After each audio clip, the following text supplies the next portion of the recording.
Hi అండి, అందరికీ నమస్కారం అండి. ఫ్రెండ్స్, ఇప్పుడు అందిన వార్త. ఇక ఏపీలో ఘోర రోడ్డు ప్రమాదం పరిస్థితి చాలా దారుణం అంటూ అప్డేట్ అయితే రావడం జరిగిందండి. అయితే ఇందుకు సంబంధించిన పూర్తి వివరాలు అయితే మన వీడియోలో తెలుసుకుందామండి. వీడియో మాత్రం ఎక్కడ కూడా స్కిప్ చేయకుండా చూడండి ఫ్రెండ్స్. అప్పుడే మనకి పూర్తి సమాచారం అయితే తెలుస్తుంది. అలాగనే ఇప్పుడే మన ఛానల్ని సబ్స్క్రైబ్ అయితే చేసి ఫాలో చేయండి ఫ్రెండ్స్. ఇక లేట్ చేయకుండా టాపిక్లోకి వెళ్ళిపోదాము. ఇక ఏపీలో మరో ఘోర రోడ్డు ప్రమాదం జరిగింది. ఈ ఘటనలో ముగ్గురు దుర్మరణం పాలయ్యారు. బాపట్ల జిల్లా కొల్లూరు మండలం దోనిపూడిలో జరిగింది. ఇక రోడ్డుపై అదుపు తప్పి ఆటో బోల్తా పడింది. దీంతో ముగ్గురు అక్కడికక్కడే మృతి చెందారు. మరో ఇద్దరికి గాయాలు కావడంతో స్థానికులు ఆసుపత్రికి తరలించారు. ఇక విషయం తెలుసుకున్న పోలీసులు మృతదేహాలను పోస్టుమార్టంకు తరలించారు. ఘటనపై కేసు నమోదు చేసి దర్యాప్తు చేస్తున్నారు.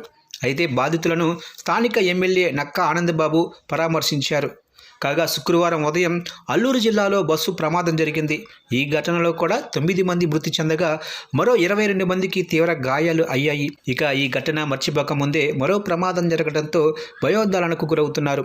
వేగాన్ని కంట్రోల్ చేసుకుంటే ప్రమాదాల నుంచి తప్పించుకోవచ్చని పలువురు అభిప్రాయం వ్యక్తం చేస్తున్నారు.